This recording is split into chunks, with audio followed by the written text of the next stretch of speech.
Coming up on this episode. Those people who are able to share their worries and concerns and insecurities freely and openly and show vulnerability, I trust you more. That's really important to understand. Like, you can be so different to somebody, but if you have a high degrees of interpersonal understanding, that goes a long way for you to be in rapport with them. I can actually trust somebody who is not all things to all people, who is not overcompensating, and who is willing to say, I'm worried about this, or I'm not very good at that, or I have imposter syndrome, or I, have anxieties about X. The People Performance Podcast is made up of 3 series. First up, we have the Leader Lounge episodes with founder of T2, Martin Johnson. Then we have the guest interview episodes. And finally, we have our performance episodes delivered by our very own T2 consultants. For now, sit back, tune in and enjoy the People Performance Podcast. So welcome back to the People Performance Podcast and another Leader Lounge episode with me, the CEO and founder of T2, Martin Johnson. I'm going to talk today about trust. Trust is a big topic, I know, and we could probably spend hours unpicking trust. But I'm going to try and attempt in 15 minutes to talk to you about something which we use a lot with our clients and with teams that help people work through the elements of trust and what makes people trust one another. The definition of trust is individual. It's very different to psychological safety, which is a group thing. Trust is the level of trust an individual will feel about someone or something. But when you just use the word trust, we got really curious at T2 around, well, what does that actually look like? So what we did was we asked lots of questions and did lots of surveys where we asked people, what makes you trust another person? As you can imagine, you get thousands of data points from that, which are all different, and there's lots, because trust is unique to each person in some sense. But what we was able to do is we was able to take all of that data and bucket it into 3, what we call 3 big elements of trust, and that formed our trust equation. And so we use this trust equation with individuals and teams to better understand how they can build it, but more so what might be hindering trust in their teams and relationships right now. So the trust equation is this. I'm gonna walk us through it, and then we'll look at each element individually, and then we'll sort of wrap it all up at the end in terms of what are our takeaways and what do we need to think about when it comes to trust. So the first element of the trust equation is credibility. Credibility. Now, I expected this one to be a large part of trust, and if you look at any of the research into trust and any of the paraphernalia around psychology and the studies around psychology and trust, like, credibility is always a feature. And so what we do subconsciously, if you think about it, is when we work with people or when we have friendships with people or in our partnerships or whatever, we always go, are you credible? Is there a credibleness to you? And then we started breaking that down into the words that we found underpinned this. And it was like, well, what elements of credibility are most important to individuals? So the first one is competence. So what largely governs someone's credibility in our mind's eye is competence. Can you get stuff done? Are you competent? Can you do stuff, right? Can I rely upon you to do that? And competence, therefore, with abilities and skills and delivery and execution, is really, really an important part of the credibility bucket of the equation. Composure. Composure is absolutely, it underpins credibility. So when the pressure is on, how composed are you? Can you take a moment? Do you lose it? Do you become flustered? Do you become erratic? Composure is the ability to sit in difficulty, adversity, or pressure and be calm and take a moment. It's a huge part of someone's credibility. Knowledge. How much knowledge does a person have in something? Or can they impart information and knowledge and teach me something novel or new, or help when I need it the most? Experience. This word came up a lot in the credibility bucket. Does this person carry a level of experience? Have they lived through experiences, and do they have things in their brain's computer and memory bank that they can pull upon in times that we may need it? And finally, results. What do they achieve? Credible people generally are credible because they achieve results or they drive outcomes, right? And they're undeniable because it's evidence, it's measurable, right? So we all know those people who talk a good game but never deliver anything, and the credibility score goes right down. And we also know those people who generally go out there and make things happen and deliver outcomes and results, and the credibility score goes up.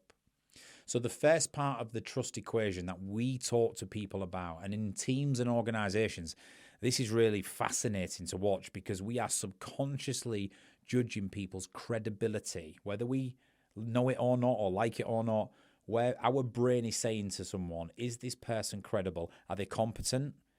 Do they have composure? Are they knowledgeable and experienced? And do they drive stuff and results and make things happen? The second element that came out in the trust equation is reliability. So we've got credibility plus reliability.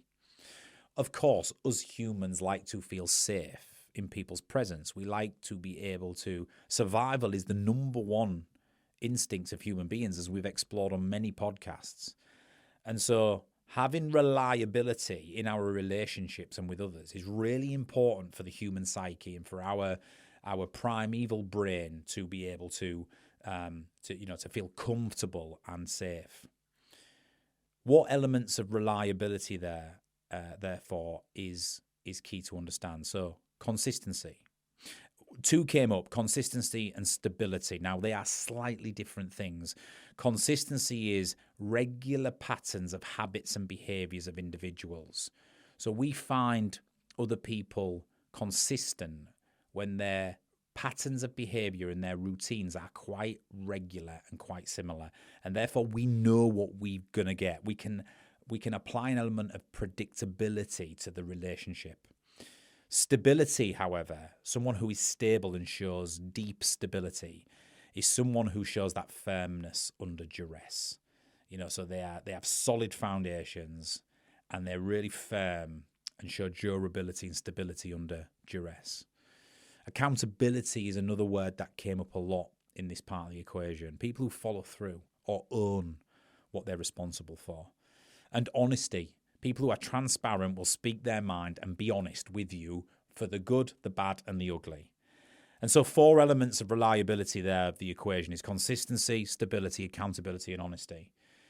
People talk a lot about that goes a long way for them to be able to trust in others and in situations.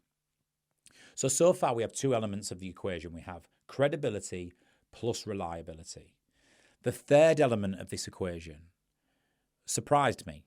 I would have maybe expected other things to feature, but when we really dug into it, and when you think about it and reflect on it, it really does count. So the third element is rapport. Credibility plus reliability plus rapport. Now, this doesn't mean necessarily you have to like somebody. Rapport doesn't mean that. Rapport basically means that you have a high degree of interpersonal understanding with another individual. Interpersonal understanding doesn't mean that we have, we share everything and we have high degrees of relationship and I like you. It just means we understand each other. That's really important to understand. You can be so different to somebody, but if you have a high degrees of interpersonal understanding, that goes a long way for you to be in rapport with them. So interpersonal understanding, I get you, you get me, and we understand the difference is really important. Respect, regardless of any difference, rapport happens between 2 people when we show respect and we have genuine respect for each other. Compatibility, now compatibility does matter. That means we are compatible and we are similar in some things, or we share things in common, and we have similar beliefs or values or ideas, or we see the world in a similar way. So a level of compatibility as well as the interpersonal understanding absolutely matters. And finally, empathy or compassion. Two different things. You don't have to have both in abundance, but you do need to have one to be in rapport. Empathy is, I feel what you feel. This is a biological thing, empathy. I think it's very much from what the research shows. It's governed by genetics. You are either a naturally high empathetic person, you genuinely feel and pick up on the emotional state of other people and absorb that state. Or if you're like me, you are not empathetic. I struggle to absorb somebody else's emotional state and feel what they feel in the moment. But I can be more compassionate, which says I can understand how it makes you feel, even though I don't get it. So don't worry which one you have, but to be in rapport for the purposes of trust, then you have to have empathy. And if not, you have to be able to dial up and show compassion for another person. So they're the three elements of the trust-based equation. Let me just say them again. Credibility plus reliability plus rapport. And what I want you to do at this moment in time in this episode, and as you finish this episode on reflection, is if you want to use this in a professional context, think about your team at work or your relationships at work. Think about your leader. If you was to write down somebody's name and you put across the top credibility plus reliability plus rapport, and you scored them 1 to 5 of how you hold them in that regard. So 5 would be absolutely high score, excellent, strongly agree. 3 would be average or requires improvement. 1 would be absolutely not, right?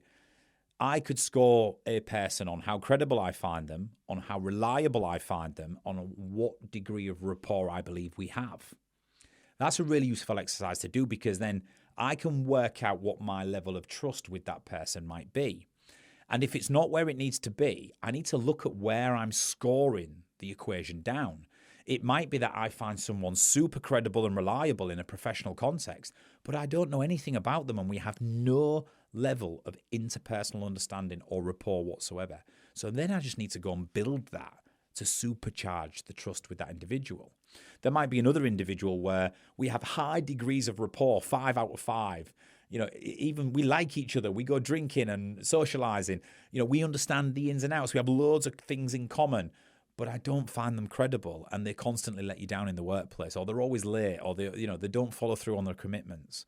So with that particular individual, it's the reliability and credibility elements that are scoring our trust down.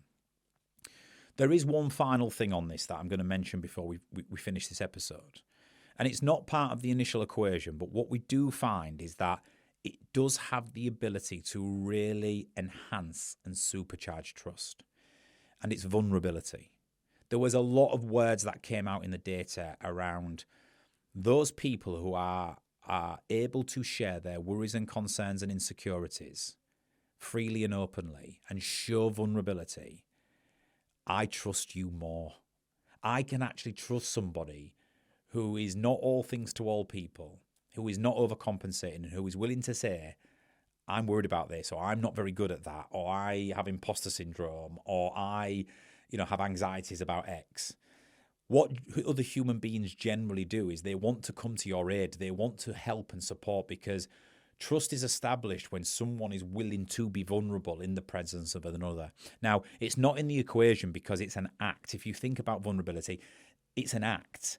So it's a result of the other pieces of the equation being in place. If I find you super credible, super reliable, and we have really high degrees of interpersonal rapport, I'm more likely to be vulnerable with you. I mean, again, it's not exact because there's another few other things that would have to be in play for us to be vulnerable. The environment has to be right. Some of us are more willing to be vulnerable naturally, genetically, than others because of our personality type. But if the 3 elements of the equation are in place, we find that you're more likely to be vulnerable with somebody than if they're not in place. And so vulnerability is this paradox where we grow up all our lives and we go through all our careers going, prove yourself. Don't show weakness. Don't look weak. Don't look like you can't cope. Don't be vulnerable, because then I will be credible. And that is the biggest paradox of them all, because actually the people who do that become uncredible, because we all know that no one's got it all figured out and no one is perfect. So when we're trying to be, it actually diminishes trust rather than enhances it. And it doesn't matter how senior we are. There's a fine line with this, because you don't want to be in an influential position and be overly vulnerable, because that won't breed confidence in others. And you have to acknowledge that. But in the right places and in small doses, the ability to be vulnerable in front of others actually increases the credibility score. So, to wrap this up, the trust equation, when human beings are subconsciously defining trust with another human being, the three main elements are credibility plus reliability plus rapport. Do the exercise. I always get leaders and their teams to do this and say, if you wrote down everybody's name and we did a trust score out of 5 on each person, where are my gaps in the team? If I really trust 2 or 3 members and they're all 4s and 5s, but these down here are 2s and 3s, why is that? What elements of that equation do I need to go and try and improve? Whether it's rapport, whether it's the credibility conversation, whether it's the reliability issue, what conversations do we need to have to increase that trust? And it gives you a little bit of a blueprint from which to work from. And finally, if you're out there and you're an overly vulnerable person who shares it frequently about everything you're worried about and all the rest of it, maybe you need to dial that back a bit, but don't lose the essence of vulnerability, because it makes ultimately people quite credible and authentic. And if you're one of those people out there who don't do that, it's your worst nightmare, because you think that being bi vulnerable, it's saying you aren't good enough, or you're going to be judged in a more negative way, then you need to reframe how you think about vulnerability, because in the right times, in the right doses, vulnerability is really empowering. It supercharges trust and increases people's credibility and authenticity. So that's the trust equation. We'll come and do more on it. If you've got any questions, put them in the comments and we'll absolutely answer them. If you're interested in how we work with teams based on the trust equation, get in touch. We can talk to you about how we can come and work with your team on it. But I think that'll do for this episode. And we'll be back shortly with another People Performance podcast. The People Performance Podcast, brought to you by T2.